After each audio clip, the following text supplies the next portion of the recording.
So I'm just zooming in here in the nut bag, which you can probably just see a little bit. It's probably dripping underneath there, just slightly dripping. But I've just poured the kefir. So the kefir is actually in the milk nut bag there. And what's dripping out is obviously the whey, and what's going to be left will be the curd. And the curd I'm going to actually make into kefir balls and put them into some lovely olive oil, some with infused herbs. And then the actual whey underneath is actually a brilliant way of using for our fermenting course that we're running in a few days' time. So I'm collecting that for my colleague Claire, and the byproducts of that is my lovely cheese, kefir cheese. So just bypassing the sprouting for the buckwheat there. And here is my lovely squash and onion, sort of like well, I suppose a fermented vegetables there. So I've just made those, and we'll get a lowdown on that in a few days' time as they start fermenting. So that's just done with a mixture of brine. So I've just shredded the squash, cut up the onions, mix them in with some salt water, press them in really tightly into the jars, and then poured the salt water into it. So Himalayan pink sea salt, of course. So yes, so we'll get a little bit of an update on those in a few days' time, and I'll just show you the milk kefir just draining away there. So yeah, update soon.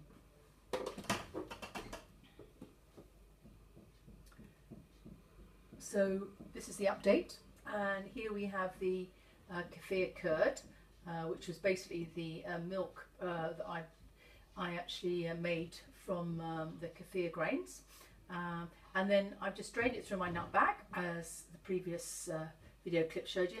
And here we have the milk whey. There's a little bit of curd at the bottom there, but that will come out later, and I'll just take the whey. So this is a great way for activating your vegetable fermentation. So there's lots of really good bacteria in there that will help the fermentation process. So I'm going to bottle that up and send that over to my friend Claire, who's doing some fermenting vegetables for our next workshop. And then in here we have the it's still wet, but so it still needs to be dried a bit more, but I'll just show you the early stages of the curd. So you can see it's a bit like cottage cheese, but it's getting that sort of consistency of a little bit more solid. So we'll leave that for a few days, and then basically you'll see how it actually changes as it starts to dry out.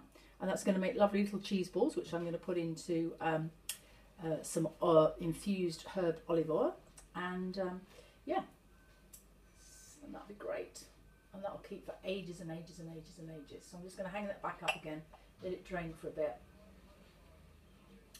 Get this on.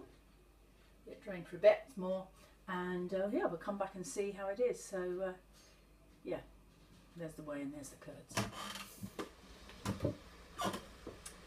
So here we have a drier version of the curd. So you can see it's like a cream cheese now. So what we're going to do is we're going to just play around with this, add a little bit of salt to it.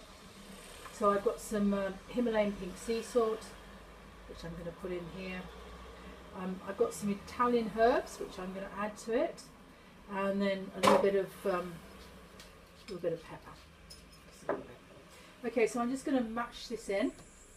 So it gives it just a little bit of a taste, and we're going to use these as kefir balls. So we're going to actually put these into, make these into little tiny little balls, and you can just store this in the fridge if you wanted to.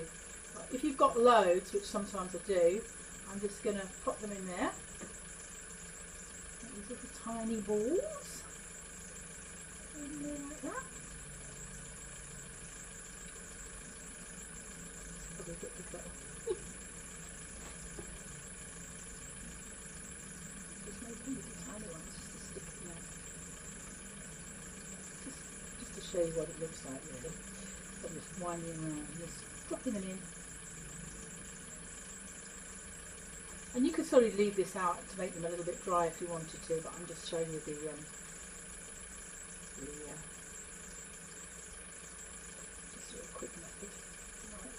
a little bit now. I can put that on a bit of toast. So this is really great probiotic cheese. I mean, you know, couldn't really get any more probiotic than that. It's made with organic milk as well. So I'm just going to wash my hands.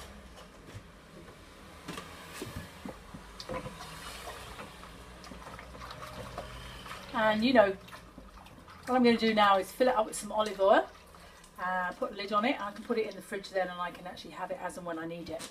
I can use a little ball each time. So, it's all gone. And that little bit there, which I'm going to eat later. So, I'm going to fill it up with a little bit of olive oil, and that'll just fill in the cracks. And that'll just help preserve it. So fill it to the top, like so. So it's sort of underneath the oil. Doesn't matter if the oil gets a little bit over the top. Then place the lid on it, like so. I'm just going to get a little bit of white for that.